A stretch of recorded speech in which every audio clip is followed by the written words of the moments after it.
ফুলশয্যার রাতে স্রোতের দেওয়া শর্ত ভঙ্গ করে এবার বাউন্ডারি অতিক্রম করে স্রোতের তরফ চলে এলো সার্থক। হ্যাঁ বন্ধুরা, ভিডিওতে লাইক দিয়ে দেখতে থাকুন ঘুমের ঘোরে সার্থক যখন স্রোতের দেওয়া বাউন্ডারি অতিক্রম করে স্রোতের তরফে চলে যায়, ঠিক সেইভাবে গোটা রাত কেটে যাওয়া মাত্রই ভোর হওয়া মাত্র স্রোত যখন ঘুম থেকে উঠতে নেয়, ঠিক সেই মুহূর্তেই স্রোত বলতে থাকে যে কী ব্যাপার, কেন জানি আমার মনে হচ্ছে যে কেউ হয়তো বা আমাকে জড়িয়ে ধরে আছে। এই কথা বলা মাত্র স্রোত যখন দেখতে পায় যে ওর গায়ের উপরে সার্থকের হাত, ঠিক সেই সময় স্রোত বলতে থাকে যে ঠিক ধরেছিলাম যে এই লোকটা আর যাই হোক না কেন ঘুমের ঘোরে নির্ঘাত কোনো না কোনো একটা গন্ডগোল পাকাবে, আর সেটাই হলো, সেই ভয়টাই আমার এবার বাস্তবে পরিণত হলো। ওদিকে কথা বলা মাত্র স্বার্থকে হাজারবার জাগানো সত্ত্বেও যখন স্রোত কোনো মতেই স্বার্থকে জাগাতে না পারে, ঠিক সেই সময় স্রোত বলতে থাকে যে স্যার কী হচ্ছে বলুন তো, আপনি এখন নিজেই লিমিট ক্রস করে আপনি আমার তরফে চলে এলেন বাউন্ডারি অতিক্রম করে আমার দেওয়া শর্ত ভঙ্গ করে। এবার আপনি যখন জেগে উঠবেন তখন নিশ্চয়ই আমাকে দোষারোপ করবেন আর বলবেন যে আমি হয়তো বা ইচ্ছাকৃতভাবে আপনার তরফে চলে গিয়েছি, কিন্তু আমিও কম যাই না আপনার কাছ থেকে।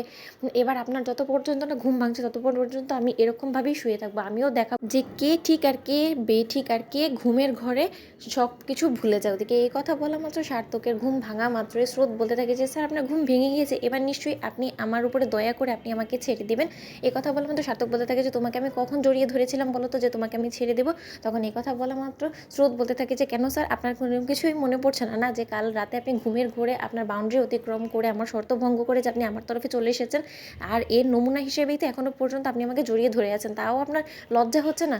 এই কথা বলে তো সার্থক বলতে থাকে যে আমি ডেলিভারি সরি স্রোত, কিন্তু একটা কথা তো আমার কিছুতেই মাথায় আসছে না যে আমি কি করে নিজের বাউন্ডারি ক্রস করে তোমার তরফে চলে গেলাম বলো তো, তুমি ইচ্ছাকৃতভাবে হয়তো বা আমাকে তোমার তরফে টেনে হিচড়ে নিয়ে এসেছো। এই কথা বলা মাত্র স্রোত বলতে থাকে যে না গো স্যার, আমার আর যাই হোক না কেন এতটা গায়ে জোর নেই যে আপনাকে আপনার সাইড থেকে টেনে হিচড়ে এখান অব্দি নিয়ে এসো, বা সেই ইচ্ছাটাও আমার নেই। এতটুকু অন্তত আপনাকে পরিষ্কার বলে দিতে পারি, যদি সেই ইচ্ছাই আমার থাকতো না তাহলে আপনি হয়তো বা আমার জায়গায় থাকতেন না, বরঞ্চ আমি আপনার জায়গায় থাকতাম। সেটা তো হয়নি, তাই না? আপনি তো হাতে নাতে প্রমাণ পাচ্ছেন। তখন সার্থক বলতে থাকে যে বলা তো যায় না তোমাকে দিয়ে বিশ্বাস কি। তখন স্রোত বলতে থাকে যে এখন তো আমার আতঙ্কেই তো হয়ে থাকতে হবে সর্বক্ষণ আপনার জন্য, কারণ বলা তো যায় না যে ঘুমের ঘরে আপনি আর না জানি কি করে বেড়ান, যেখানে কিনা আমি অলরেডি ফোন দিয়ে রেখেছিলাম আমাদের মাঝখানে বাউন্ডারি হিসেবে, সেই বাউন্ডারিটাও আপনার ভাঙার কি দরকার ছিল বলুন তো স্যার।